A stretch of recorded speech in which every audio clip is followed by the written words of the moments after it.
Olha, eu acho que foi, para mim, uma experiência muito boa. Porque, sem dúvida nenhuma, o país estava vivendo um momento de conflito, de posições ou de ideias, né, coisa parecida. E eu fui eleito pelo PTB. E, segundo os ideólogos da Revolução, ou lá do que seja, o PTB estaria ligado às esquerdas até ao Partido Comunista. Então, tenho certeza disso, até porque depois eu fui num negócio aí que pegava a vida da gente, sempre olhado como esquerdista, né? Claro que eu nunca tive nenhuma simpatia por extremo nenhum, nem de esquerda nem de direita. A nossa cidade vivia também um momento de transformação. Estava saindo da era sanatorial para a era industrial. Tínhamos dificuldade em relação a leitos hospitalares. Tínhamos dificuldade em relação a atendimento ambulatorial, porque não existia ainda o SUS, e aqueles cidadãos que não tinham carteira assinada e, como consequência, estavam ligados a alguns dos institutos, não tinha assistência nenhuma. Eu fiz parte do corpo da Santa Casa desde os primeiros dias e tive a oportunidade, durante anos, de atender a fatia mais pobre de São José dos Campos na área médica, misturando, claro, a parte médica com a parte política. Então, foi uma experiência muito boa. E também porque foi aí que aconteceu a mudança do status da cidade, né? Passou a não ter mais prefeito eleito para prefeito nomeado.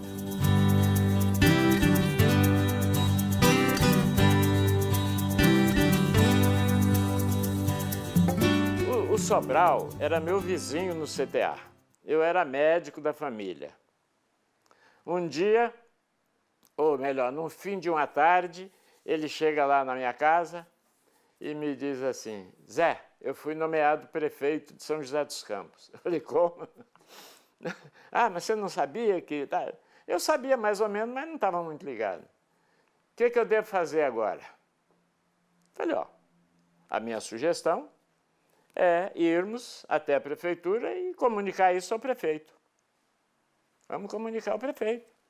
É lei, né? Quem tem juízo tem que obedecer à lei. E terminamos indo até a prefeitura.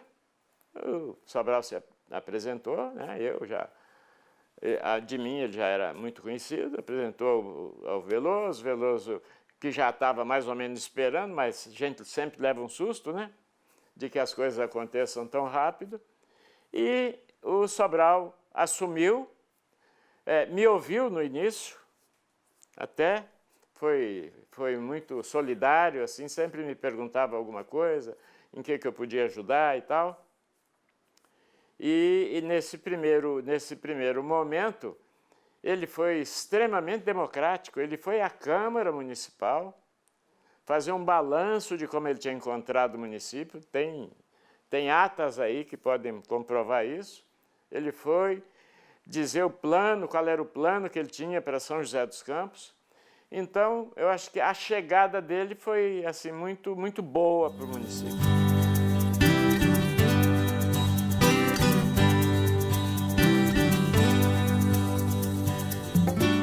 Eu acho que a coisa mais importante que nós fizemos lá, eu como presidente, foi o seguinte: o Veloso tinha encomendado um plano diretor aí para o município, para o engenheiro arquiteto mais famoso da época, Jorge Wilhelm. Só que o resultado chegou quando o Veloso já tinha saído e o Sobral tinha assumido. E o Sobral não quis atender o Jorge. Não fui eu que encomendei isso, não quero. Aí o pessoal veio para cima de mim. Pô, Coimbra, você que é ligado ao Sobral, dá um jeito, não sei o quê e tal. Eu fui falar com ele falou, não vamos misturar as coisas. A administração anterior é a administração anterior, a administração agora é outra. Tudo bem. Aí nos reunimos lá, eu com mais alguns dos vereadores também experientes, e eu disse o seguinte, vou convidar o Jorge para trazer o plano e expor aqui na Câmara. Convidei, né? O Jorge a ir até a Câmara, ele fez uma belíssima exposição sobre o plano, qual era o potencial de São José dos Campos, enfim, fez um trabalho muito bem feito. E isso foi bom demais, porque, claro, o Sobral tomou conhecimento e, felizmente, como homem inteligente, mudou de opinião e terminou recebendo o Jorge e depois eles se entenderam muito bem e isto eu acho que foi, naquele momento, a melhor coisa que poderia ter acontecido para uma cidade que estava mudando a sua fotografia. Bom, vereador tem que ver tudo, né? Tem que ver rua que alaga, tem que ver, para dar um exemplo, rua que alaga. O Jardim Augusto alagava, ninguém podia morar no Jardim Augusto, porque o dia que chovia era uma coisa terrível. Eu insisti muito com o Sobral e ele fez um trabalho, mandou fazer um trabalho muito grande de drenagem. O Jardim Augusta hoje, quem mora lá nem imagina como era. O Jardim Boa Vista aqui alagava. Acho que eles estão olhando aí, parece que nunca imaginaram que isso aqui virava uma lagoa. Insisti muito com Sobral, foi feita uma drenagem e hoje é uma cidade que não tem nenhum problema quando chove. Eu estava muito ligado naquela época já à ETEP, né? Então sempre insisti com Sobral para ele dar apoio à ETEP. E, dentro dessa mesma linha, eu fui o primeiro vereador que começou uma luta para que o Senai criasse uma escola em São José dos Campos. Nós estávamos passando para uma cidade industrial e não tínhamos, naquela época, ainda nenhuma escola que pudesse, para e passo, caminhar no sentido de facilitar essa industrialização. Eu acho que foi uma das coisas mais importantes que eu fiz. Além de, no bicentenário, ter conseguido trazer, né, o nosso poeta para participar das festividades do bicentenário, eu era presidente, que deu origem à Semana Cassiano Ricardo e depois à Fundação Cassiano Ricardo.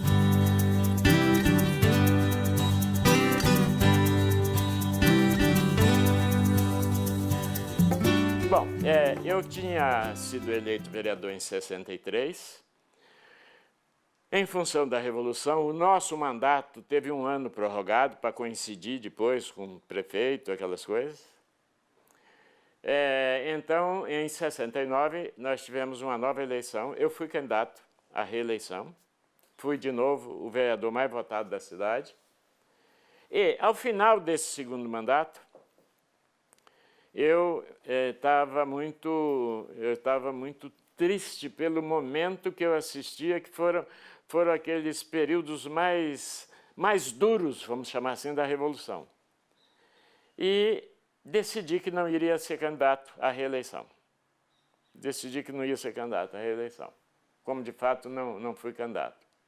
E voltei para a minha medicina, que era a outra paixão que eu nunca abandonei. E fiquei na medicina, mergulhado, até que em 78,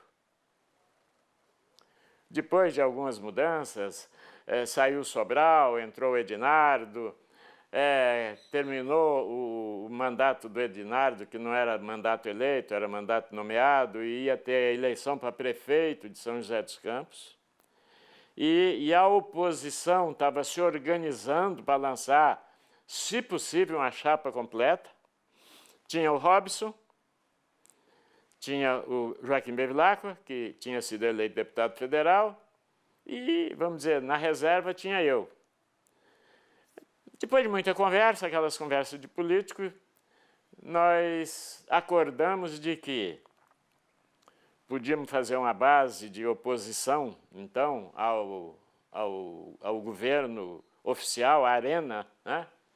Nós éramos do MDB, e o Robson saiu a deputado estadual, o Bevilacqua a prefeito e eu a deputado federal. Completamente consciente de que não teria chance de me eleger. Por quê? Porque de 72 a 78, eu não movi uma palha do ponto de vista político.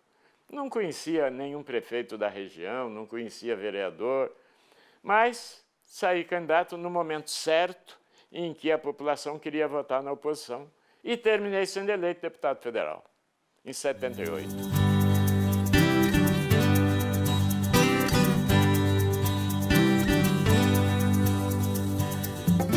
Uma das dificuldades nossas, naquele tempo, bom, não existia nenhum órgão desses que hoje atende em casa, aquela coisa toda. O médico era frequentemente chamado para ir atender em casa de noite, urgências, etc. Nós chegamos à conclusão, os colegas que trabalhavam conosco ali na Santa Casa, que precisava de um pronto-socorro na cidade. Juntamos 7 médicos, ou 8, acho que eram 8, e criamos um pronto-socorro, aqui demos o nome Pronto-Socorro São Paulo, situado na rua Sebastião Húmel, né? Ali depois da rua Vilaça. Né? Alugamos uma casa e fizemos ali uma improvisação de pronto-socorro. Mas durou pouco, porque um colega não queria dar plantão, porque o outro não queria, não sei o quê, e nesse intervalo São José crescendo. Nós 3 da época, então, porque éramos o Rodolfo, o Carlos Alberto, eu, o Florense, Jorge Cury, Faustino, Antônio José, e mais, não estou lembrado de mais 1 ou 2 aí. Eles, não, eu não quero saber mais de pronto-socorro. Ficou o Rodolfo, o Carlos Alberto e eu. Aí nós projetamos um pronto-socorro maior, de verdade, que terminou sendo o Prompal que nós construímos e que marcou uma época. Foi exatamente no momento que começou a vir para São José, a medicina de grupo, aquela coisa toda. Bom, eu era vereador e a colônia japonesa um dia, uns 8 ou 10, apareceram lá no meu gabinete dizendo: doutor, nós viemos aqui porque nós imaginamos fundar um hospital em São José dos Campos. Vendemos títulos, compramos terreno, fizemos a fundação, só que, infelizmente, eles venderam os títulos por 20 mil reais, eu não sei qual era a moeda da época, fixo. E a inflação pegou forte naquela época, então 20 mil já não dava para nada. Deu para comprar o terreno, fazer a fundação, o subsolo e tal, e parou. E ele me convenceu, não sei bem, eu acho que eu até estava com vontade de ter aí uma aventura maior. Ele me convenceu de que se eu assumisse a presidência naquela época, tendo uma atividade política, isso poderia facilitar. E eu terminei assumindo a presidência do Hospital Central, né? Mas estava muito difícil conseguir recursos. Felizmente, na época, uma das empresas de maior presença na medicina de grupo, chamada Sancil, tinha interesses em São José dos Campos, porque ela já atendia o pessoal da Ródia, lá do ABC, e o Grupo Ródia de São José dos Campos exigiu deles que só reformaria o contrato no ABC se eles atendessem o grupo de São José, porque estavam queixando. Como é que o cara lá tem plano de saúde e aqui não tem? Aquele negócio, como é que é? Bom, para simplificar, eu conheci os donos da Sancil, ficamos amigos e fomos conversando até que chegamos a um denominador comum. O Hospital Central tinha vendido 2.000 títulos. Nós falamos, bom, o que nós podemos fazer? Uma Assembleia Geral, vamos abrir à venda mais 2.000 títulos. A Sancil disse, eu compro todos e acabo o hospital.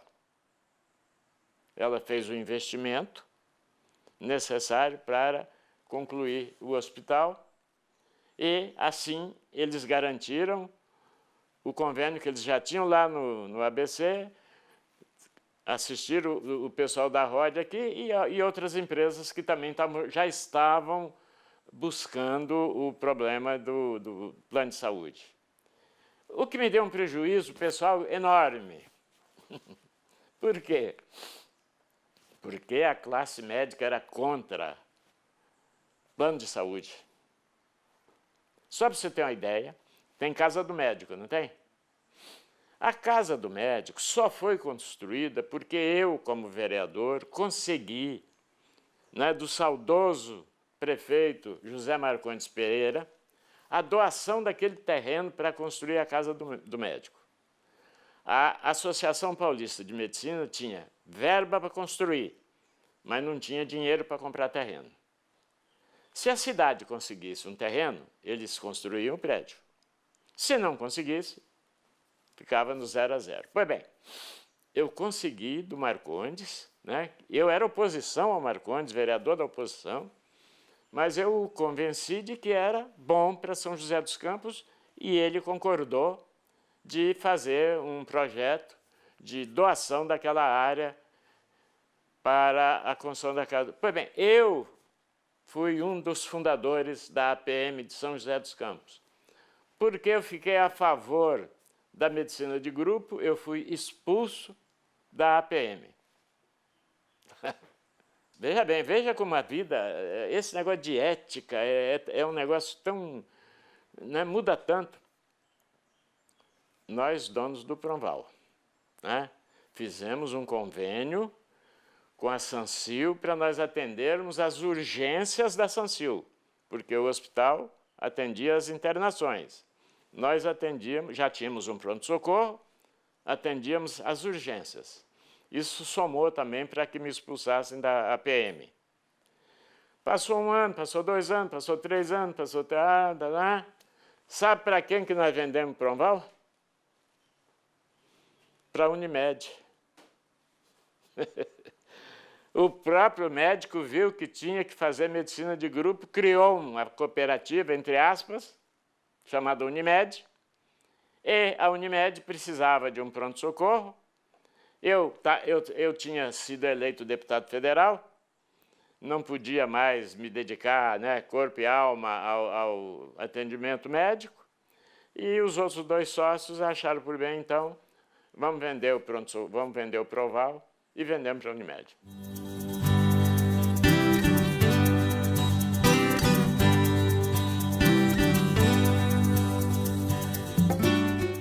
Tive uma sorte muito grande,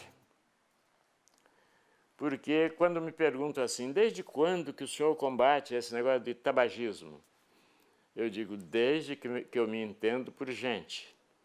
Porque quando eu era molequinho, minha mãe fumava e eu escondia o cigarro dela.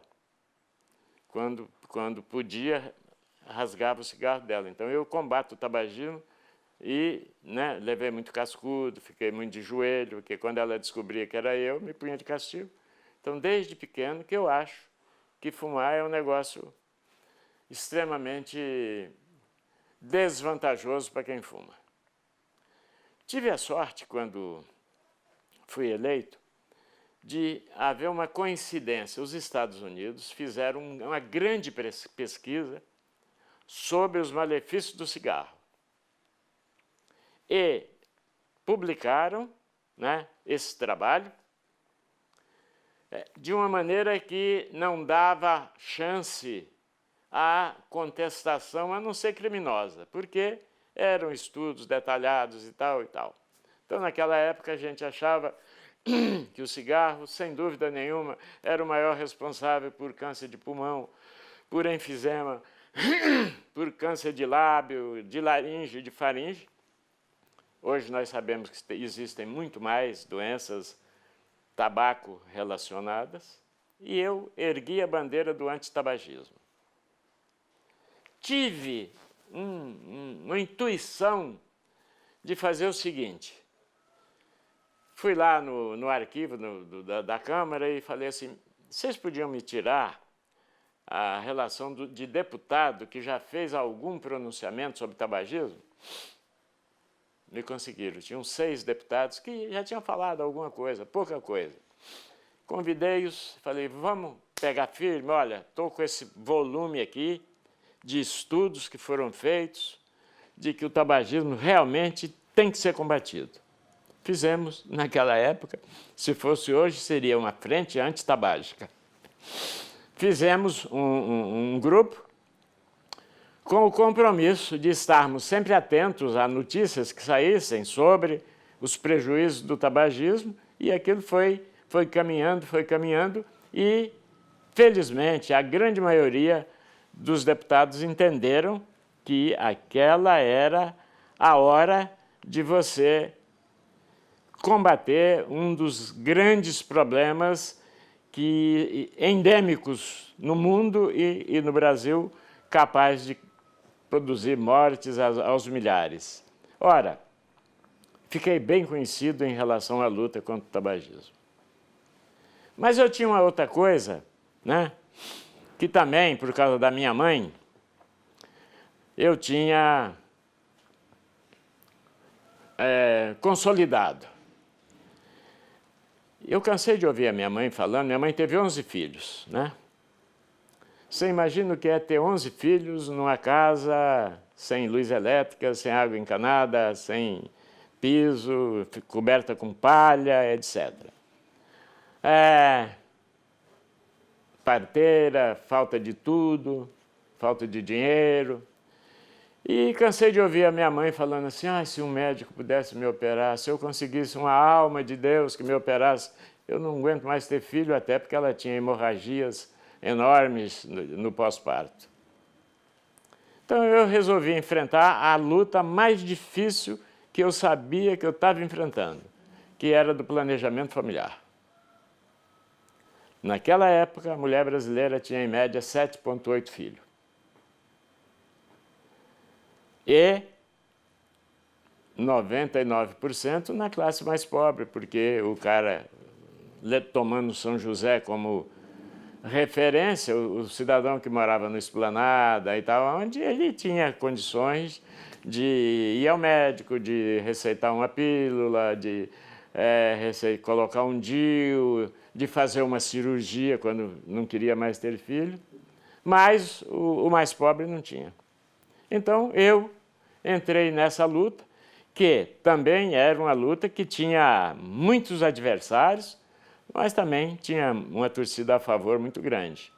E consegui, como deputado, participar ativamente. Hoje o Brasil tem uma lei de planejamento familiar que eu tenho uma boa parte de contribuição para que essa lei exista.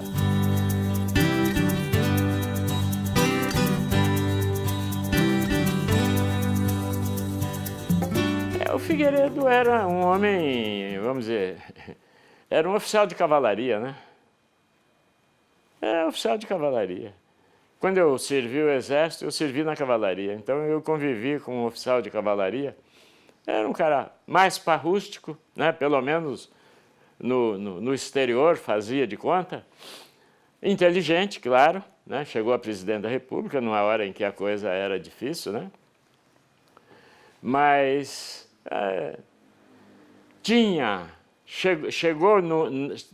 estourou no colo dele a necessidade de abrandar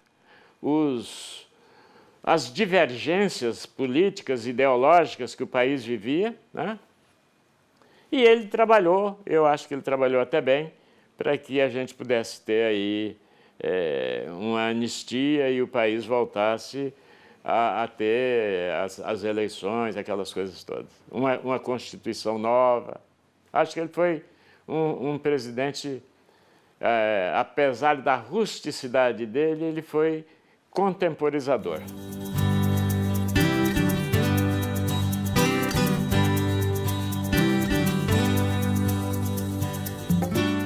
A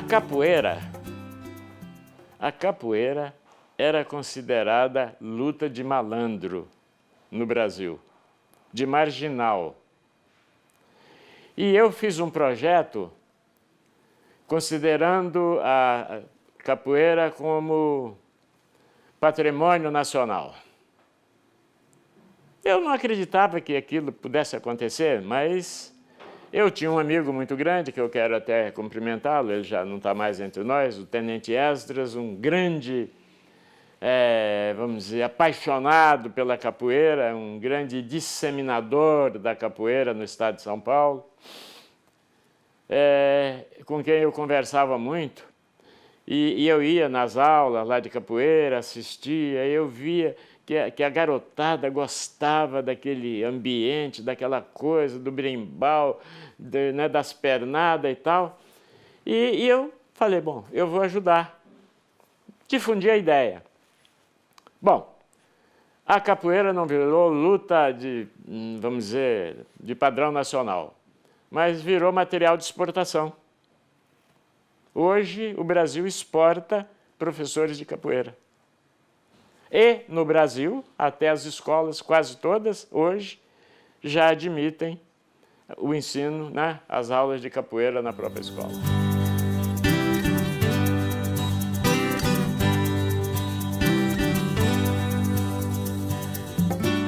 Ao final do mandato, os meus 4 filhos estavam chegando na época de universidade. A despesa era enorme. Eu, quando saí daqui para ser deputado, tinha uma das maiores clínicas da cidade. Claro que indo para Brasília, eu só podia atender no fim de semana, tal, então fiquei, vamos dizer, boiando, mas com uma atuação médica pequena, né? E aí eu entendi o seguinte: se eu não voltar para a medicina, onde o meu horizonte é muito maior, naquele tempo o deputado ganhava relativamente pouco. Eu não vou dar conta de botar 4 filhos na faculdade. Aí resolvi não ser candidato à reeleição.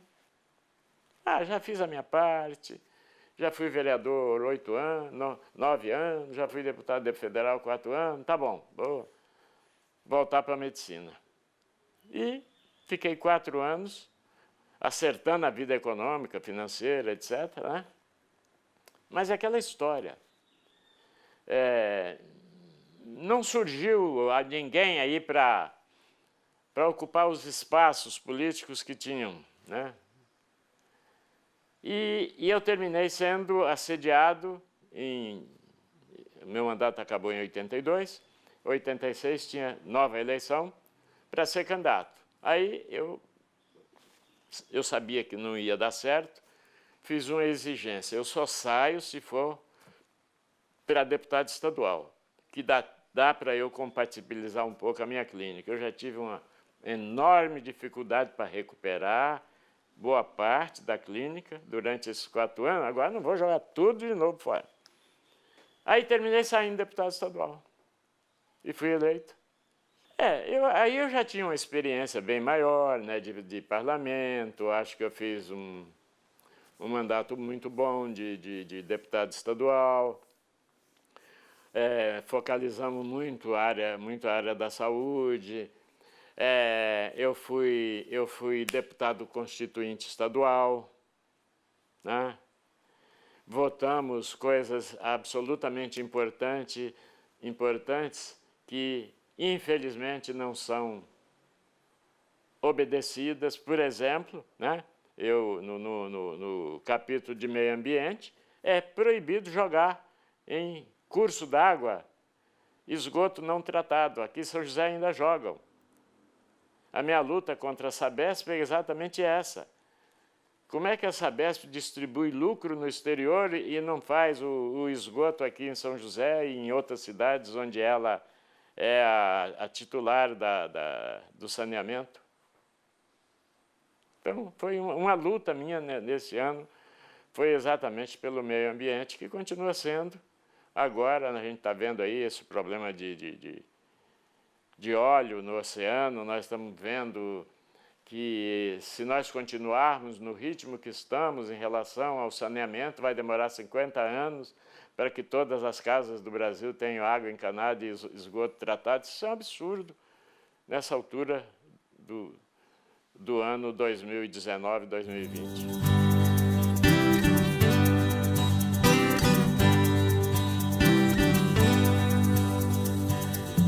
Eu fiquei 2 vezes deputado estadual.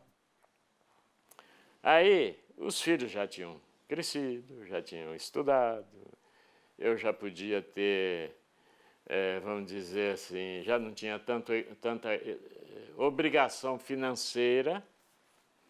Aí resolvi dar uma encerrada como deputado federal.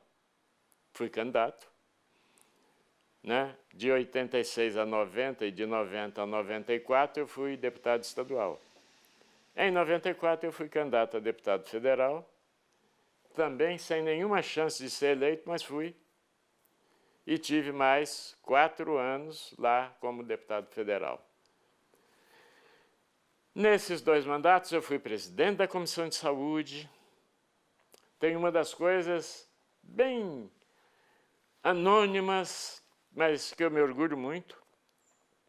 Quando presidente da Comissão de Saúde, eu organizei, junto com o Baldo Dantas, outro deputado baiano lá, muito bom, muito inteligente, nós organizamos um simpósio, né, sobre política nacional de saúde. A adesão foi maravilhosa ao simpósio. Nós tivemos lá, sei lá, uma semana de discussão disso, daquilo. E foi exatamente nesse simpósio que, pela primeira vez, nasceu a ideia de uma política de saúde nacional, governamental e gratuita, porque nós ainda vivíamos até aquela época aquela divisão de classes, né? Os que têm direito ao instituto, os que têm dinheiro para pagar e os indigentes. Os pobres, que eram chamados de indigente. Esse vai ser atendido, por favor. Pois bem, essa ideia da assistência universal à saúde, gratuita, nasceu nesse primeiro simpósio e foi crescendo, que foi... Essa aí foi em 88, foi a Constituinte, né? Esse foi no último ano do meu primeiro mandato, foi em 82. E foi germinando, quando chegou na Constituinte de 88, virou lei o direito à saúde, né, para todos os brasileiros. É só exigir que você tem direito.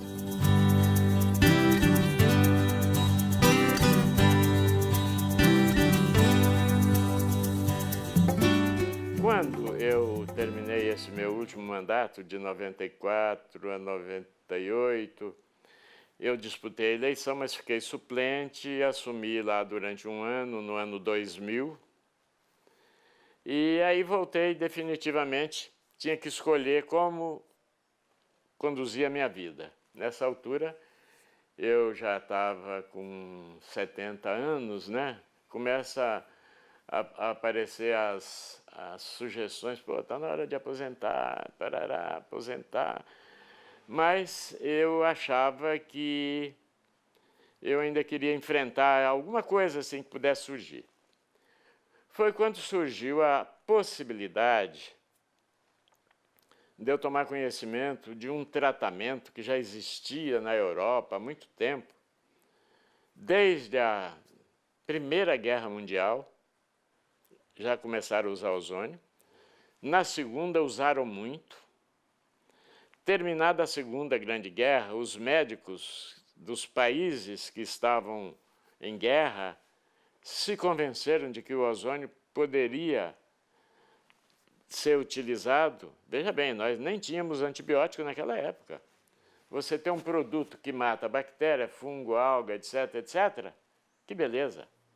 Pois bem, então esses países, Alemanha, França, Itália, Espanha, Japão, Rússia, etc., continuaram depois do fim da guerra a utilizarem o ozônio, aperfeiçoando, ampliando as indicações, aquela coisa. E foi quando eu me interessei por alguma coisa nova. Eu achava o seguinte: parar não, mas também continuar fazendo parto de madrugada, parará, não. Então eu vou encontrar uma solução intermediária. E me entusiasmei eu fui assistir um congresso internacional de ozonoterapia em Cuba, em 2004. Falei, puxa, está aí alguma coisa que precisa chegar ao Brasil, porque o Brasil não conhecia nada. Terminei vindo, e de forma até pioneira, batalhando, implantando, divulgando a ozonoterapia. E hoje eu acredito que a gente esteja muito próximo de uma regulamentação que vai ser um benefício muito grande para a população.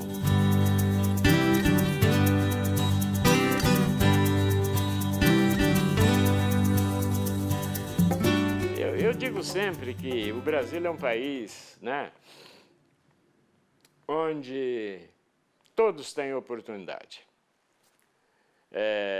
Quem for medianamente inteligente e que for trabalhador, vai vencer no Brasil. Só não pode ser preguiçoso, né? Eu fiz um esforço muito grande para estudar. Acho que fica difícil hoje alguém imaginar o seguinte: como é que um cara com 15 anos, sem conhecer nada, sai lá do interior de Mato Grosso e vai para o Rio de Janeiro, sem dinheiro, para fazer um curso colegial com o objetivo de fazer uma faculdade de medicina, que só poderia ser uma faculdade pública, porque não tinha dinheiro para pagar uma faculdade particular, né? E vai conseguindo. Vai conseguindo. Olha, eu tenho uma vontade enorme, não entendo, não aceito a evasão escolar. Se eu tiver uma oportunidade, e acredito que terei, né? Estou fazendo aí, estou criando aí uma estrutura. Eu fico triste de ver alguém que diz assim, uma estatística: 50% dos alunos que começaram o primeiro ano colegial, como é que chama aí? Não fundamental, o médio. Do ensino médio, não termina, não conclui o ensino médio. Gente, olha que perda enorme. O país, né, fez o ensino fundamental, fez a creche, fez um pouco do ensino médio e depois abandonou sem profissão. Sem profissão. Para fazer o quê? Então, eu quero ver se eu me engajo em alguma entidade dessas agora, se eu terminar, se eu achar que está na hora de parar a medicina, eu quero trabalhar pela educação. Não há, acho que todo mundo concorda, que não existe nada mais importante para um país do que educar o seu povo. Nós estamos cheios de países aí que eram zero à esquerda e que hoje têm tecnologias moderníssimas graças ao investimento na educação. Eu acho que a resposta, a alegria que eu possa dar aos meus pais, que lutaram muito para que todos os filhos estudassem, eu acho que eu vou conseguir isso na hora que eu me dedicar para que os filhos dos outros que, por algum motivo, viveram dificuldade, que tiveram que interromper o curso, possam superar, e não todos, claro, mas pelo menos uma boa parte deles voltar para a escola.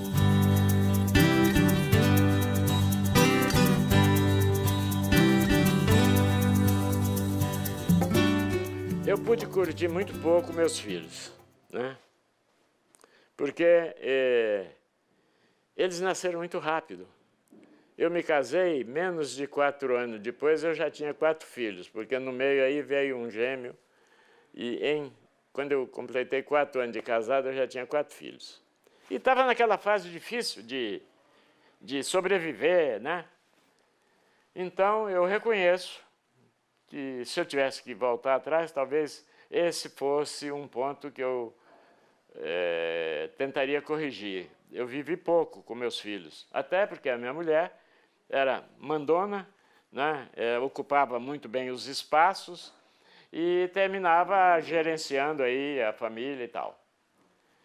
Mas eu espero agora pagar com juros, correções e etc., em relação aos bisnetos. Os netos também eu não pude acompanhar, porque cada um foi para um canto, um foi para os Estados Unidos, outro foi para a Austrália, outro foi não sei para onde, então...